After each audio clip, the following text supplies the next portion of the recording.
Hello and welcome back to another MLB The Show video. Today we're back on the Milwaukee Brewers March to October. In the last episode, things got a little dicey. We dropped a couple games, got beat up by the Cubs a little bit. Well, not beat up, but I just couldn't beat that. Actually, was that even against the Cubs? I don't understand why I can't remember what just happened. I just played it the other day. We're still 7.5 games up on the Cubs, and we're still projected to beat them by 9 wins by the end of the season. But we are about 3/4 of the way into the year, a little less than that, with 115 games completed, or we're on our 115th game. So we gotta pick things up. We gotta build momentum going towards the postseason. I don't want to say we're a lock to make it in because there's still like 2 months to go in the season, and 7.5 games. It is a lot, but it's not too much to overcome. So we just got to keep playing solid, and that should make our momentum go up to make our simulations go solidly. All right, I guess I have nothing else to say. We're just going to go right ahead and get into this key moment here. Facing the Pittsburgh Pirates, it's locked at 0-0 in the top of the 7th inning. So we have 3 innings to win this game. If you're just joining us, we've got a good one here this afternoon. A nervous fan base hoping upon hope that their guys will come out on top in this game and avoid a series sweep. Heidi, what's the feeling down there? Quite simply, this series has just not unfolded as these players and coaches hoped that it would. You can sense some anxiety and some urgency in this dugout. They don't want to come away from this series totally empty-handed. They are determined to salvage a win out of this close game. If they do, maybe they can get on a good foot going forward. All right, sage wisdom there from Heidi. So this is quite the pitcher's duel. It's said that we only have 3 hits and we've only allowed 2. So that's some pretty solid pitching from both sides. I don't know who is pitching for the Brewers. I can't really tell from the Jumbotron, and I don't really want to pause to check. But Manny Pena, couldn't get anything going with him to start it off. Throwing error almost happened. Manny Pena is not too fast, though, and he can't really get out of that. Ryan Braun, though, still having quite the year. His average has dipped under 330, but still is pretty good. He's up to over 80 RBI, too. And, I hit that one hard, but it didn't go anywhere. I really hope, because the Pena one, it said it was centered up, or it said it was good timing and squared up, and I wouldn't be surprised if that one was, too. No, I was a little to the side of it. And it looks like we have Corbin Burnes pitching. I'm just going to keep him in. I mean, he seems to be having a good game. No real reason to take him out. And he's producing at the plate. All right, Braun and Pena, both batting over 300. They couldn't get a hit. I guess our pitcher's got to do it himself. And Lorenzo Cain's up, and this is the interesting one, man. He is not having the best year, 248 average, it said. I'm honestly thinking about... that's actually going to get down, though. It will. Corbin Burnes, is he fast enough to get home?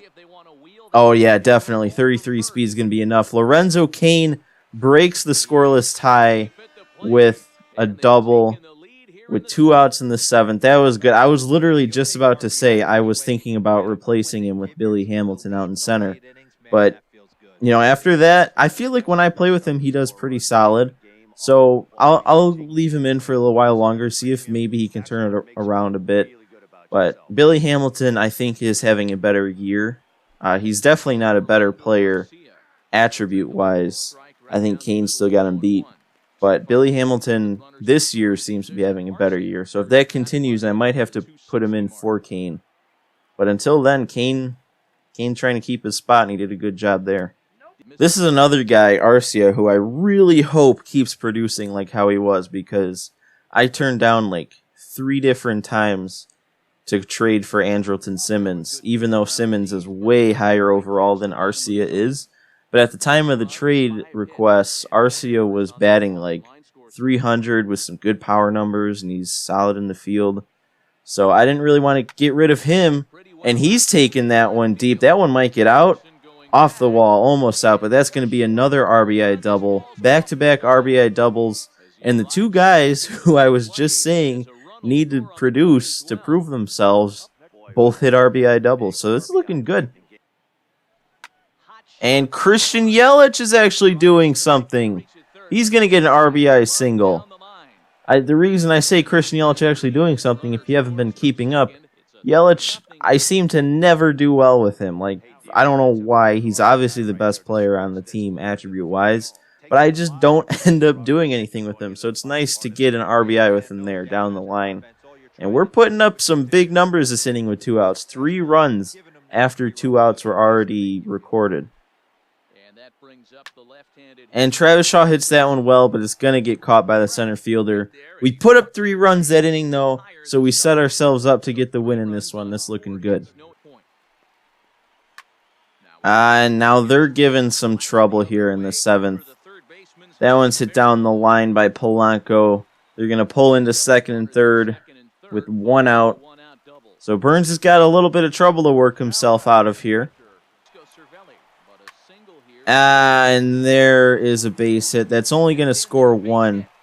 But that's not good out of Corbin Burns. I think I'm going to pull him. I don't want this inning to get out of hand. I don't want him to tie it up. So I think I said in the last video that Jacob Barnes has been pretty good for me when I've used him. And obviously he's been good overall too. With an ERA, I think it was still under 2. And he should get out of this inning right away with the double play. And he does. That, 2 pitches, 2 outs. That's just the way to do it when you come out of the bullpen. And Billy Hamilton's going to be getting a single past the first baseman to lead off this inning. Good job out of him to lead it off. Keep it going after that big 3-run 7th. And we might send him on over to 2nd if we get a good opportunity here. I'm going to attempt to take 3rd with Hamilton here. Hopefully he doesn't get picked off. And he's off. That's a good jump. He's going to be in there. Easy steal of 3rd from Billy Hamilton. Unfortunately, it was a strike, though, so we got to protect on an 0-2 count. But Billy Hamilton gets himself into 3rd with 1 out. So if I can get a fly ball, that'll probably score him. And that's not going to get the job done. If we still had 1 out, it would. But nah. Yep, that's 3rd out. Can't increase our lead this inning. Got to keep it going. And he's going to get another hit unless Kane can make some super play. He can't. I miss with that a little bit. He's probably, he's staying at 2nd with the double. Can we take a second to appreciate Billy Hamilton's speed over there in left, though? Lorenzo Kane is able to try and make that jumping play because Billy Hamilton is right there. Jeez, and Shaw makes the play. Yep, plays made to 1st. Don't give up a run that inning. I don't know if I'm going to bring Hader in, though, because I think he is low on energy for the day, so I might try and rest him. And Orlando Arcia gets a hold of that one. And that's a home run. Orlando Arcia is 2 for 2 since coming into this game, or since I came into this game, with a double and a homer, 2 RBIs. Every time I use this guy, I swear I get a reaffirmed confidence for not trading him. I feel like he's always coming up clutch when I use him. And now Christian Yelich hits that one pretty nice. It's going to get off the wall, though. Can't quite get out. I'm going to keep him at 2nd, so he's 2 for 2 since I've used him. And that's even more shocking for me because that might be more hits than I've had this whole rest of his season combined. But if there's any better time to get hot with a player, I don't know what it is because we're coming into the final stretch of the season. And if I personally can start hitting with Yelich better than I was earlier, that's going to do a lot for this team once we make the playoffs. You know what? Screw it. He's got about 80% of his energy, I think. We'll go ahead and try and get him a save. It should be a nice and easy one with a 3-run lead. Give him his 31st save on the year. He's kind of cooling off. I know he started out the season pretty hot, but his ERA is up to a 3.3, and he's 0 for 4, so he's probably blown a couple saves, a couple more than we'd like. And we get the first guy down on strikes with the Heinen fastball. That's a nice, easy first out, and Josh Hader should be on his way to a save here. And we're going to get another strikeout. This time it's Josh Bell swinging at the 2-seam up and away. So that's 2 strikeouts and 2 batters for Josh Hader. And this is shaping up to be a very Josh Hader save here.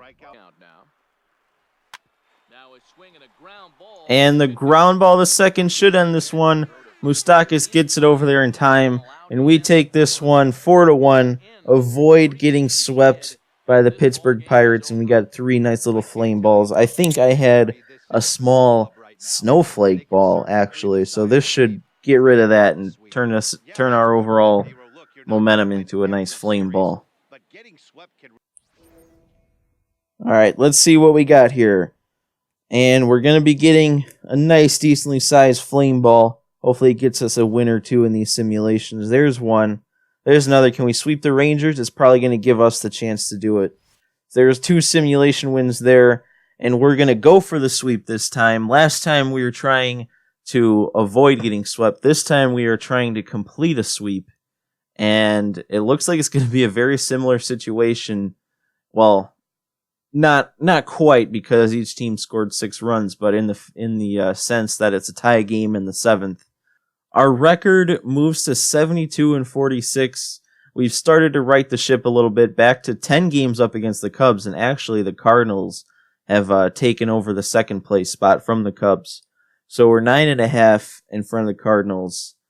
97 projected wins. I don't know if that changed over the last simulation, but either way, it's fine because we got a couple wins there. You know, normally I would have probably only played that one moment. A lot of the longer moments are from the 6th inning on, but that one was from the 7th, and so is this one. So I think I'm actually going to play this one in this episode. So it might be a little bit longer of an episode. I know it's going to be a little bit longer of a recording, but we only got through like 3 games between what I played and what was simulated. So I'm going to go ahead and play this game. Hopefully we can complete the sweep against the Rangers, but we're going to get into it right now. We mentioned earlier that a lot of fans came out to the park today hoping to bear witness to a sweep. Heidi, what's the tenor in the stands as this close game gets nearer a conclusion? Well, Matt, these home fans brought their brooms today, and they want to use them. We know in Major League Baseball how infectious the enthusiasm of winning can be. Coming through in this game to complete the series sweep would likely send this team's confidence soaring. Let's see if they can get it done. All right, Heidi, thank you. Striding into the box. So this game, it looked, whoever started for us looked to have a pretty rough game. I think all 6 of their runs were scored in the first 2 innings. So we're definitely into the bullpen now. I think it's Alex Wilson on the mound. Haven't seen too much of him. I don't tend to use him too often. And they're going to get a bloop hit on the slider. That one's not quite as cheesy, though. He went with the pitch, hit it the other way. That was, I mean, if that was in real life, that'd be a good piece of hitting, so I can't really complain too much. No, Joey Gallo, I forgot he was on the Rangers. I mean, I didn't forget he was on the Rangers, but I didn't think he would be factoring in. But that's fine. We get him grounding out to first. No harm done from the best player in MLB The Show history. Oh, and Orlando Arcia is going to be the first guy I use. Who better to use? He's been good for me in this episode. Good in this game, too. 2 for 3. And I went swinging first pitch. But that cutter didn't fool me there. There's another home run with Arcia. I don't understand why I'm so good with this guy. I really don't get it. But I think he's a triple away from the cycle. So if I'm able to get another bat with him and hit it in the right spot, maybe Arcia is going to be hitting for the cycle in this game. I don't know. I'll be fine with the game he's having right now. 3 for 4. Just hit the go-ahead homer in the 7th. I'm so glad I didn't trade for Simmons. Not like I would have gotten rid of Arcia, but he just would have been on the bench. And, uh-oh, Braun, you got to get there. Nice play. Whew. That would not have been as nerve-wracking if Billy Hamilton was out there.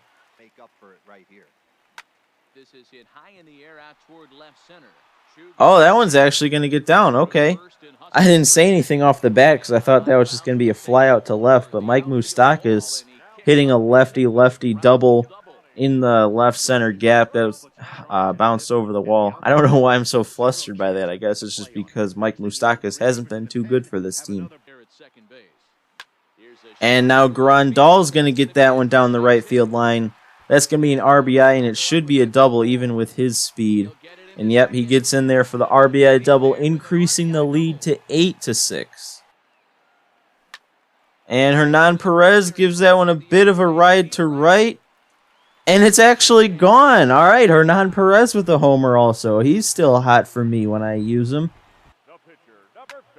And I decided to leave Jacob Barnes in because it's not a save situation anymore.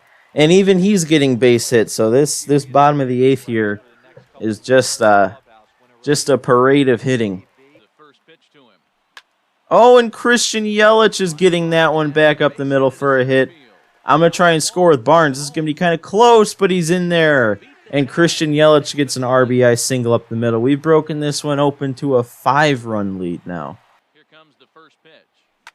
And now Aguilar gets a hold of that one, and that's going to get down, if not out. And it's out. That's a 3-run homer from Aguilar. We have come into this game and absolutely shown the Rangers who we are. 8 runs since I came in these last 2 innings. 14-6 is the score now. This is good. This should get us a lot of momentum. And Mike Moustakas is going to ground into the shift to end the inning, but not before we put up 7 runs in the bottom of the 8th. And yeah, we're not going to see Josh Hader anymore. This is not a save situation. And Nomar Mazara's not popping it up. That was hit pretty deep. But Yelich makes the play. That's the end of this game. Jacob Barnes comes in. I don't think it's a 2-out save or 2-inning save because, we won by a ton. But he pitched 2 innings. We only get 1 bonus fireball for the blowout win. For some reason, I thought it would have been like 3 more. But 4 flame balls is still a good amount to come out of that game with. And now our overall flame ball should be pretty big. So we've successfully swept the Rangers after avoiding the sweep ourselves. And we're looking to start up another winning streak here.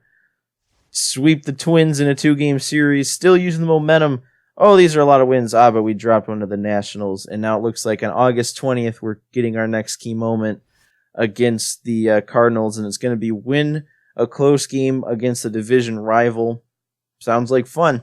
Our projected wins have, for the first time, jumped into the triple digits. We're projected at 100 wins even. Our record up to 78-47. 11-game lead on the Cubs now. And I didn't really want to say it at the beginning of the episode, but now that we're another couple weeks closer to the end of the season, I would almost be willing to say this division's looking locked up. But that is going to do it for this episode of the Milwaukee Brewers March to October. It was a good one. We've had a lot of offense going our way. If you liked this video, make sure to hit the like button. If you don't want to miss any more of this Milwaukee Brewers March to October, make sure you subscribe. But that's it for me in this one, and I will see you in the next one.